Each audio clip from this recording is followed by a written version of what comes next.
आपका मेरे चैनल में स्वागत है। आज मैं आपको बृहस्पतिवार की कहानी सुनाने जा रही हूँ।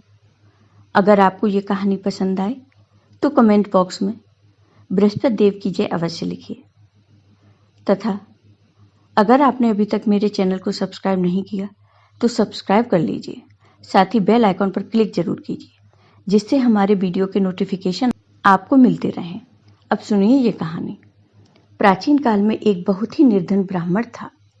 उसकी कोई संतान नहीं थी। वह नित्य पूजा पाठ करता। उसकी स्त्री न स्नान करती और न ही किसी देवता का पूजन करती। इस कारण ब्राह्मण देवता बहुत दुखी रहते थे। भगवान की कृपा से ब्राह्मण के यहाँ एक कन्या उत्पन्न हुई। कन्या बड़ी होने लगी। वह प्रातः स्नान करके भगवान विष्णु का जाप करती थी। बृहस्पतिवार का व्रत भी करने लगी। पूजा पाठ समाप्त कर वह पढ़ने भी जाती थी और वह पाठशाला जाते समय अपनी मुट्ठी में जौ भर के ले जाती और पाठशाला के मार्ग में डालती जाती। लौटते समय वही जौ स्वर्ण के हो जाते तो उनको बीनकर घर ले आती।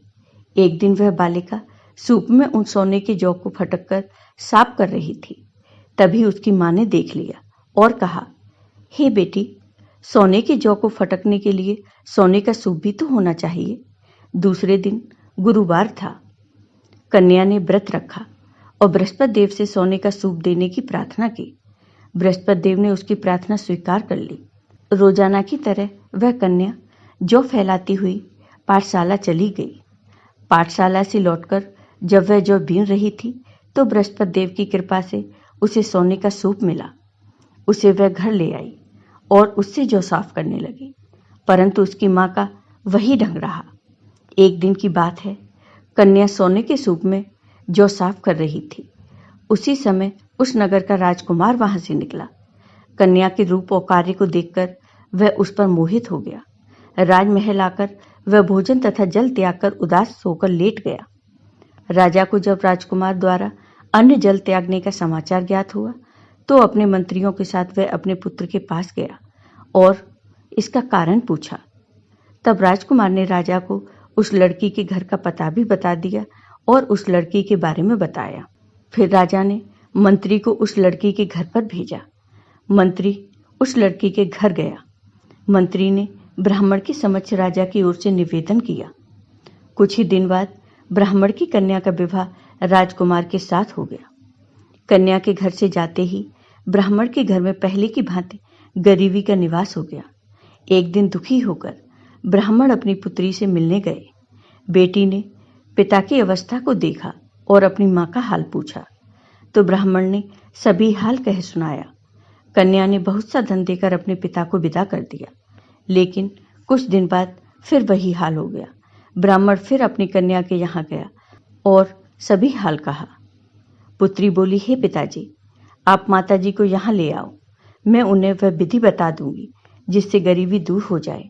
ब्राह्मण देवता अपनी स्त्री को साथ लेकर अपनी पुत्री के पास राजमहल में पहुंचे तो पुत्री अपनी माँ को समझाने लगी, हे माँ, तुम प्रातःकाल स्नान आदि करके भगवान विष्णु का पूजन करो तो सब दरिद्रता दूर हो जाएगी। परंतु उसकी माँ ने उसकी एक भी बात नहीं मानी। वह प्रातःकाल उठकर अपनी पुत्री की बची जूठन को खा लेती थी। एक दिन उसकी पुत्री को बहुत गुस्सा आया। उसने अपनी माँ को एक कोठरी में बंद कर दिया। प्रातः उसे स्नान आदि करा के पूजा पाठ करवाया तो उसकी माँ की बुद्धि ठीक हो गई। इसके बाद वह नियम से पूजा पाठ करने लगी और प्रत्येक बृहस्पतिवार को व्रत करने लगी। इस व्रत के प्रभाव से मृत्यु के बाद वह स्वर्ग को गई। वह ब्राह्मण भी सुखपूर्वक इस लोक का सुख भोग कर स्वर्ग को प्राप्त हुआ। आपको ये वीडियो पसंद आया हो तो कमेंट बॉक्स में कमेंट करके जरूर बताइए। साथ ही मेरे वीडियो को ज़्यादा से ज़्यादा शेयर करिए। धन्यवाद।